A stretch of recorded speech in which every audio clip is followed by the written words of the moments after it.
Hello, guys. Welcome to another episode. This is Mike, and good morning. So, today I have a topic for you. If life is easy in China, well, it's really depends on where are you from, like which city you are born, and what kind of family background you are, and even if you are foreigner or a Chinese.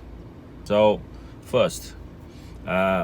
In China, if you are born in a rural area, countryside, and you do the daily like farming things, cultivating a paddy field, then probably your entire life is fucked up, because to to cultivate or to raise the crops will not give you profit, and you can only sell those things that you grow to the government, and the price is decided by the government. So they give you a relatively lower price, and in some remote area the transportation and the road system isn't very good, so which means you don't have a lot of choice. So you can only like give all the products you produce, not produce but grows, to a certain agent of the government. Maybe they give you a shitty price, and then that's it. So for those people, if they stuck in the remote area, they want to get outside, it's probably impossible. So if you are those guys, your life isn't easy, and you have to experience the poverty probably for your entire life. You're struggling to get food. You're struggling to have a wife, maybe, because no girls wanna marry with such like poor condition, right? So if you are born in those third tier or second tier, and second tier city are way different, but still I just generalize it, because for me, I see from people from those cities, the only way that you can lift yourself up is to get a good education, so, or do business. But if you want to do business in China, you need connections, and you need startup money, etc. It's not like I register a company, then I want to do, I don't know, to do importing or exporting products from China, then it's done. No, you need a certain connection, especially in second tier and third tier city. It's really connection, relationship based upon. So if you want to do business, you have to maintain your relationship. But if you are normal people, you want to get a job in the city, but the salary will not be very high. Maybe 3,000, 4,000, I don't know, 3,000, 4,000 RMB a month, which equals to how much? So that's one thing. And so if you are born in the first tier city like Shanghai, Beijing, or Chongqing, those cities, then you are okay if you are in a middle class family, and at least your life is way better than the majority of the Chinese, actually. So you got those people from like second tier, third tier, fourth tier, whatever cities, trying to find a relatively good life in the megacity, first tier city, right? Because you earn for sure much better than those small cities. but you have to do those labor work, maybe like a delivery man. We always talk about the delivery man, but as well as like the waiters in first tier city like Shanghai, or the restaurant waiters are those people from other places, and they are treated not really good. It really depends on who you are serving to, and in China you don't get tips, so yeah. And the working hour is relatively long. I believe they work from I don't know, 11 in the morning, because the restaurant usually serve the lunch, then work until I'm not really sure, 9 o'clock in the evening. But you get I don't know, 5,000 RMB maybe maximum, or 6,000 RMB for a month. But in a megacity, it's not really enough, because the rent is really high in Shanghai. So those people who get this relatively low, but it is still much more than the city where they're from. They are living in a share house. The share house, which I mean, isn't like a real house.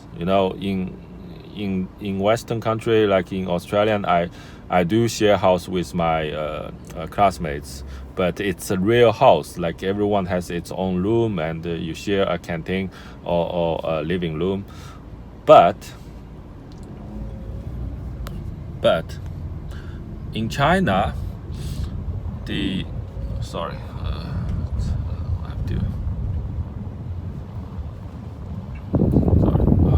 making a turn.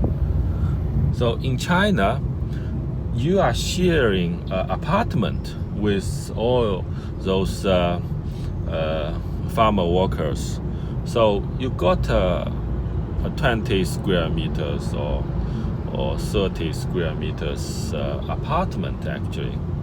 Then they put I don't know how to call those beds. Like you have different layers of the bed. You got 5 or 6 people living together in that room, and share the apartment, which means you don't have any privacy. See what I mean? So if you want to bring your girlfriend back home, it's impossible, because there's no room for you. And so for those ordinary people in the megacity, their life is a shit.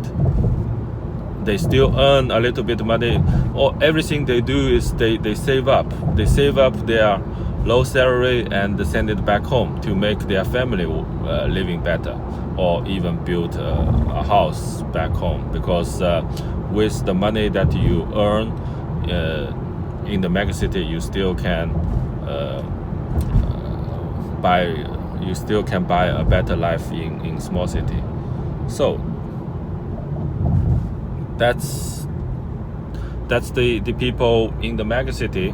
And if you are from like a businessman family, or like a university professor, or a party member in the megacity, then that's the elite of China. So in Shanghai,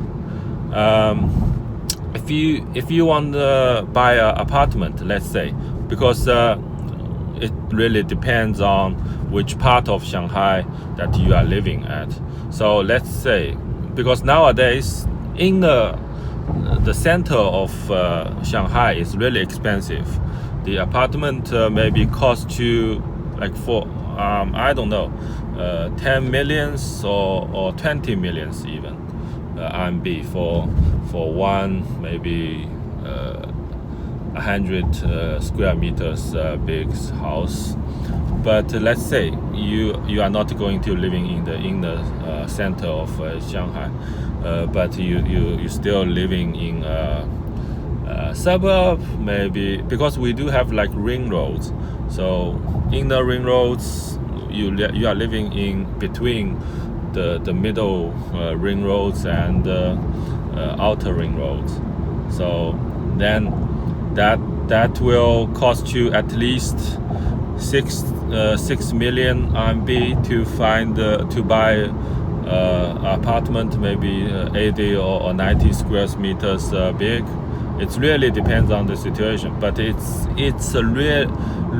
really expensive and high price for a normal worker. So with this 500 600 mortgage on mortgage landing upon you, you don't have too much things can do every month, because you have to pay the interest back. And one more thing, in China, the loan interest is really high than the other countries. For instance, in Sweden, I took a loan, and the interest is around like 1% or 2%. I forgot, because it's not really a big thing for me then to take the loan. But here, if you have we call it 公积金, I don't know how to call it in English. It's like a funding that you can take a loan from, which is only you can pay to buy your house. So for that mortgage, you pay like 4%, 4.3% or something. I got one. I took one, and I'm still paying it back. So if you want to take those commercial loans from the bank, the interest is vary from 6% minimum. I think it's 6% minimum, up to 7% or something. Then if you, like in Shanghai, as a normal office worker, if you are IT guy, IT is paying relatively good. So if I earn I don't know, 25,000 as a high-tech guy, 25,000 RMB a month, then to reduce those tax, etc., then probably you got I don't know, 15,000 in hand. Then because you have to pay those compensations, tax, etc., because 25k in Shanghai, in China, is a relatively high salary. So then you got like 15k in hand, but you have to pay those mortgages. Maybe it will cost you, I don't know, 10k. Then you only have 5k RMB in hand as a saving, or not saving. You still need to pay your daily expenditures, food, and sometimes entertainment. Then with 5k in hand in Shanghai, if you want to entertain yourself, you don't have a lot of place to go. Because if you, let's say, if I go to Bond, I just went to Bond with my wife several weeks ago in a good restaurant. That will cost you almost 1k RMB to have a food for 2 person. Then you got a children to raise, right? Because everyone found a family, and you have a baby. Then the education for the baby is really a thing. So for a family with 2 person working, like you and your wife, let's say you save, you have you have the cash in hand, which is around 10k to 12k or 13k every month. My cousin has a 10 years old son, and my cousin's family isn't poor at all.